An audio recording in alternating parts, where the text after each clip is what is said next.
আসলে গত পরশুদিন সকালে আমরা একটা ভূমিকম্প অনুভব করেছি, যেটা আমার মনে হয় ৩০ বছর নয়, আমাদের ঢাকার ১০০ বছরেরও অধিক সময়ে আগে আমাদের মনে হয় যে সবচেয়ে বেশি বড় ভূমিকম্প, যেটা গত ১০০ বছরেও হয়নি, যেটা 5.7। কারণ আমি ভূমিকম্প পর্যবেক্ষণ গবেষণা কেন্দ্রে আছি ২০০৮ সাল থেকে। বাট আমি আসলে আমাদের চাকরি লাইফে বাংলাদেশের নট অনলি ঢাকা, এই ভূমিকম্পটা হয়েছিল ঢাকা কেন্দ্রিক, বাট বাংলাদেশের ভেতরেও কিন্তু এত বড় ভূমিকম্প হয়নি। বাংলাদেশের ভেতরে সর্বশেষ যে বড় ভূমিকম্পটা হয়েছিল সেটা আপনারা সবাই জানেন, 2023-এ হয়েছিল রামগঞ্জে। আমি যদি এই ভূমিকম্পের বিষয়টা যদি বলি, তাহলে আমাদের আসলে প্রথমে বলতে হবে যে আমাদের বাংলাদেশের যে ভৌগোলিকগত যে অবস্থানটা, আপনারা সবাই এই বিষয়টায় অবগত যে আমাদের এই বাংলাদেশের অবস্থানটা, আমরা যেটা বলি যে আমরা ইন্দো অস্ট্রেলিয়ান প্লেট, আমরা ইউরেশিয়ান প্লেট, আমরা মায়ানমার সাবপ্লেট, মানে একটি ফল্ট রয়েছে। আমরা বলছি যে আসলে এই তিনটা প্লেটের সংযোগস্থলে আমরা অনেকটা বাংলাদেশে আমরা বসবাস করছি। পাশাপাশি আমাদের এই অঞ্চলে বড় বড় কতগুলো ফল্ট রয়েছে, যেটা ডাউকি ফল্ট, এদিকে মায়ানমারের সেগাইন ফল্ট বলে, এদিকে মধুপুর ফল্ট আছে, আসাম ফল্ট আছে। আসলে সব কিছু মিলিয়ে আমাদের বাংলাদেশের অবস্থানটা এমন যে আসলে আমরা একটা ভূমিকম্প প্রবণ এরিয়ার মধ্যে আছি, মানে ঝুঁকিপূর্ণ এলাকা। ঝুঁকিপূর্ণ অবশ্যই। আপনাকে যদি আমি একটা স্ট্যাটিক্স বলি, যে আমি আসলে গত 10 বছরে দেখলাম যে বাংলাদেশে কতগুলো ভূমিকম্প হয়েছে। আমি আসলে এটা আসলে আজকে সকালেই কাজটা করছিলাম, কারণ যেহেতু ভূমিকম্প হয়েছে, আপনারা সাংবাদিক ভাইরা নিয়মিত আমার কাছে যাচ্ছেন, তা আমার আসলে মনে হলো যে আসলে বাংলাদেশের ভেতরে কেমন ভূমিকম্প হয় আমি একটু দেখি। যে আমাদের বাউন্ডারির ভেতরে, আমাদের আসলে বাউন্ডারির বাইরে বেশি ভূমিকম্প হয়, আমাদের বাউন্ডারি থেকে আরেকটু বাইরে যদি আমরা যাই তাহলে দেখতে পাবো যে ভূমিকম্পের সংখ্যাটা অনেক বেশি।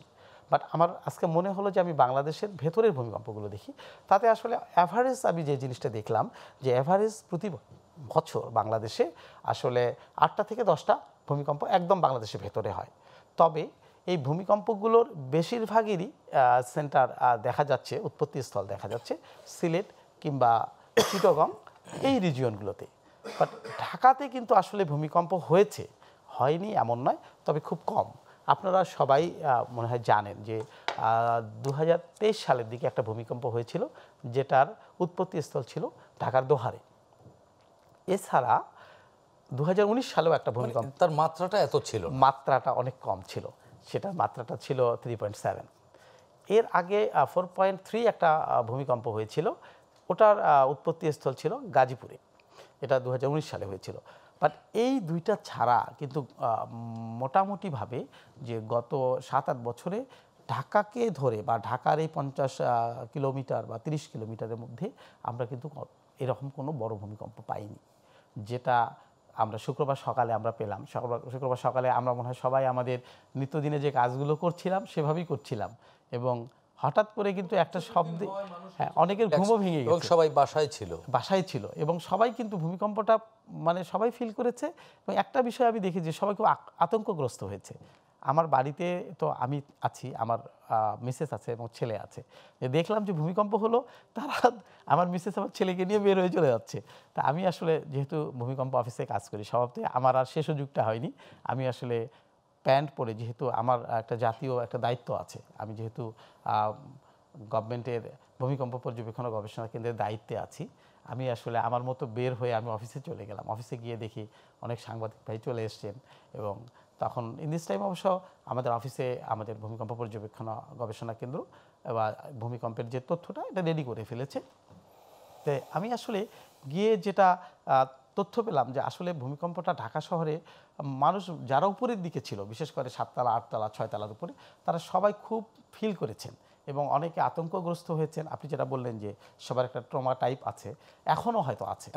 তো আমি আসলে সবাইকে বলবো যে আমি প্রথম দিন এই ভূমিকম্পটার পরে বলেছিলাম যে ভূমিকম্প যদি একটা বড় মাত্রার ভূমিকম্প হয়, যদিও আমরা এটাকে একটা মাঝারি মাত্রার ভূমিকম্প ক্যাটাগরিক্যালি আমাদেরকে বলতে হয়েছে, যেহেতু এটা 5 থেকে 6-এর ভিতরে, বাট বিষয়টা এমন যে এটা 5.7 হয়েছে, বাট আমাদের জন্য কিন্তু এই ভূমিকম্পটা একটা বড় ভূমিকম্প, কারণ আমরা আসলে এটাতে অভ্যস্ত নই। যদি এটা জাপানে বা যদি ইন্দোনেশিয়ায় হতো তাহলে হয়তো এই ভূমিকম্পটা আমাদের কাছে হয়তো ওই রকম মনে হতো না, অথবা তাদের কাছে এটা মৃদু কম্পন মনে হতো যে একটা স্বাভাবিক কম্পন মনে হতো। কারণ আমি যখন জাপানে পড়াশোনা করি, আমি ভূমিকম্পের উপর এমএস করেছি। আসলে তখন কিন্তু আমি একদিন রাতে আপনার 8.7 একটা ভূমিকম্প আমি ফিল করেছি। তো আমি জাপানে? হ্যাঁ, জাপানে 2007 সালে। তখন আমি কিন্তু বেশ মানে আতঙ্কগ্রস্ত আমি হয়েছিলাম, কারণ আমি কিন্তু আসলে এই ভূমিকম্পে অভ্যস্ত ছিলাম না। তো তখন আমি ওই রাতে তখন জাপানে রাত মেবি 11টার মতো, বাংলাদেশ টাইম 8টা। আমি কিন্তু ওইখান থেকে ফোন করে আমি আমার মাকে বলতেছি, মা তুমি আমাকে মাফ করে দিও, আমার মনে হয় জীবনে আজকেই আমার শেষ। কারণ আমার কাছে মনে হচ্ছিল যে স্ট্রাকচারগুলো ভেঙে যাচ্ছে। আমি আমার মিসেসকে ফোন করে বলতেছি, আজকে তো হয়তো একটু পরে আমি মরে যাবো, আমাকে তো সবাই মাফ করে। আমি এরপরে আমি খুব মজার একটা ঘটনা, আমি ফোন করে দিলাম আমাদের যে ফ্রন্ট ডেস্কে আছে। আমি তো যেহেতু গভর্নমেন্ট স্কলারশিপে ছিলাম, তো ফ্রন্ট ডেস্কে জিজ্ঞাসা করলাম আসলে আমার কি হবে। আমাকে বলতেছে কিচ্ছু হবে না, যদি এই ভূমিকম্পে কিচ্ছু হবে না, আপনি নিরাপদে থাকেন, আপনি উত্তেজিত হইয়েন না। তো আসলে আমাদের বাংলাদেশে আমাদের যেটা হয়েছে, আমরা কিন্তু এই ভূমিকম্পর পরে খুব প্যানিক ফিল করেছি, কিন্তু আসলে একটা বড় ভূমিকম্প হলে এরপরে কিন্তু আফটার শক হয়। তো এই আফটার শকটাই আসলে এখানে হচ্ছে। তবে হ্যাঁ, আফটার শকটা দুরকম স্কেলে হতে পারে।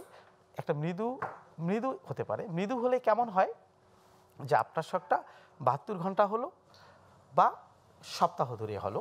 আবার অনেক সময় এই আফটার শকটা অনেক দীর্ঘ সময় ধরে হতে পারে, এটা কয়েক সপ্তাহ, ইভেন কয়েক মাস ধরেও হতে পারে, থেমে থেমে হতে পারে। হ্যাঁ, মাস ধরেও হতে পারে। কারণ কি, যখন একটা ভূমিকম্প 7-এর উপরে হয় তখন কিন্তু আফটার শক এরকম 6 মাস 1 বছর ধরেও হওয়ার রেকর্ড আছে। তবে এই আফটার শকের যে ইন্টেন্সিটিটা, মানে যে তীব্রতাটা, যেমন আমাদের 5.7 হয়েছে বা এর চেয়ে নিচে, তো অবশ্যই আফটার শক, এখন আফটার শকটা ধীরে ধীরে এটা ডাউন ধীরে ধীরে, হ্যাঁ, তখন এটার মাত্রাটা কমে যায়। তো আসলে আমাদের ক্ষেত্রে যেটা হয়েছে, গতকাল যেটা হয়েছিল, গতকাল সকালে একটা হয়েছে, আমরা কিন্তু খুব প্যানিক ফিল করেছি, মনে হচ্ছে আরেকটা হবে।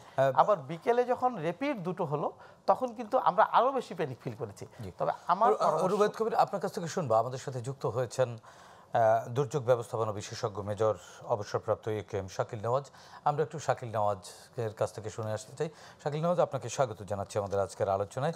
আমাদের আজকের আলোচনার বিষয় হচ্ছে ভূমিকম্প এবং আতঙ্কে ঢাকা। শুধু ঢাকা না, ঢাকার আশপাশের জেলাগুলোতেও এক ধরনের আতঙ্ক রয়েছে। আমাদের ভূমিকম্প বিশেষজ্ঞ, তিনি ভূমিকম্প নিয়ে গবেষণা করেন এবং জাপানেও তিনি এই বিষয়ের উপরে পড়াশোনা করেছেন। তিনি আফটার শক নিয়ে বলছিলেন এবং কম্পনের যে মাত্রাটা 5.7, এটি তিনি বলেছেন যে 100 বছরের মধ্যে এত কম্পন হয়নি এবং এরপরে আফটার শকটা 3 মান্থস 6 মান্থস কন্টিনিউ করতে পারে। আপনি নিশ্চয়ই দেখেছেন যে এই ভূমিকম্পের পরে বেশ কিছু জায়গায়, বিশেষ করে রাজধানী ঢাকায় বেশ কিছু ভবনে বেশ ক্ষয়ক্ষতি হয়েছে এবং কয়েকজন নিহত হয়েছেন এবং অনেক আহত হয়েছেন। শিক্ষা প্রতিষ্ঠানগুলো বন্ধ রয়েছে। ভূমিকম্প একটি প্রাকৃতিক দুর্যোগ,